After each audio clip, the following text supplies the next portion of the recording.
In the next few minutes, I'm going to be showing you how to take a ball like this, a greaser, and turn it into brand new lacrosse balls for only $20 at Home Depot. Before we get started, I'll show you all the supplies that we need.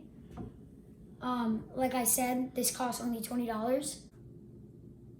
The first thing you need is a 5-gallon Home Depot bucket or any other 5-gallon bucket with a cap.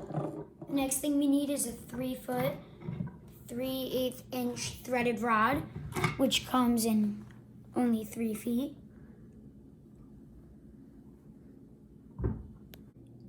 You'll need 2 nuts, 2 lock washers, and 2 washers. Next, we got an 80 grit 3M sandpaper, which we just got at a Home Depot. Next is a 3M high strength spray adhesive, which is designed to glue polyethylene to the bucket. Next, you're going to need 2 pieces of wood. You need plywood, a sheet of plywood. You can just cut it into a circle. Next thing you'll need is an old cut piece of a 2x4, which is used to hold an old scrap socket. We used a 12 millimeter. Now I'm going to tell you about the tools that we need.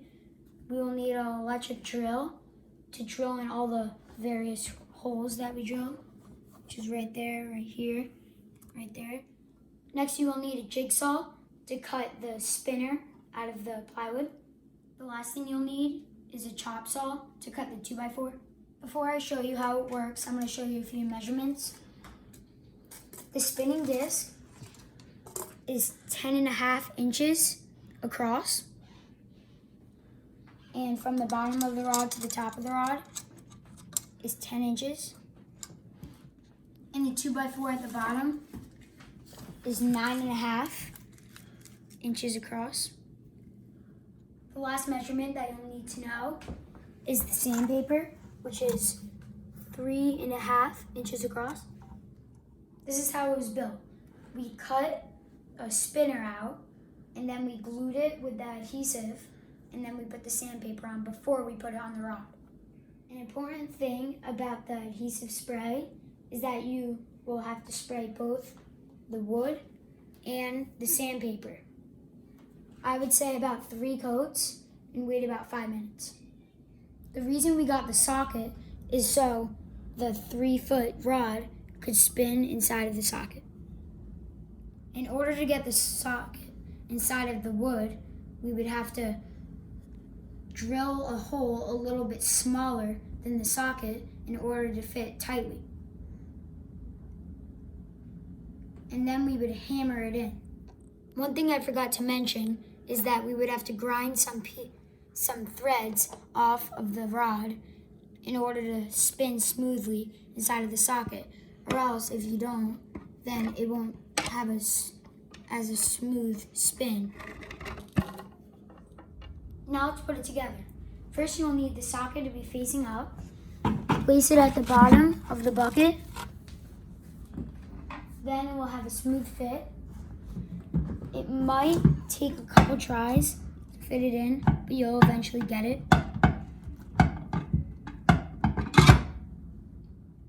You'll notice that we glued the sandpaper just above the spinner so it won't rub together. Now it's time to clean some greasers. It works best with 3 or 4 balls because they all bounce around and rub against the sandpaper more.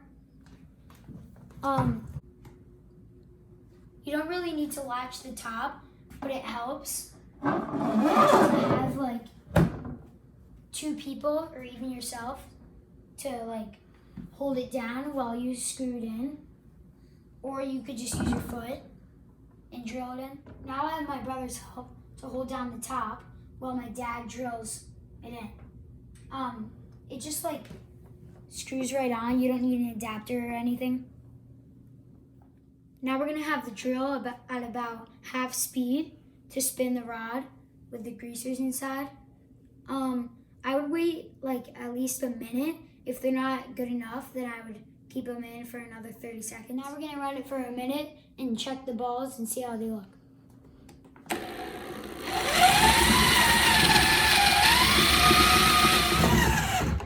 It's been about a minute now. Let's check out the balls. They look brand new. I would just there's some dust from the sandpaper. I would just grab a paper towel or a rag and just get all the dust off. Thanks for watching our video. Good luck making brand new balls. Hope you enjoyed our video. Thank you for watching our video. Thanks for watching our video. You keep laughing.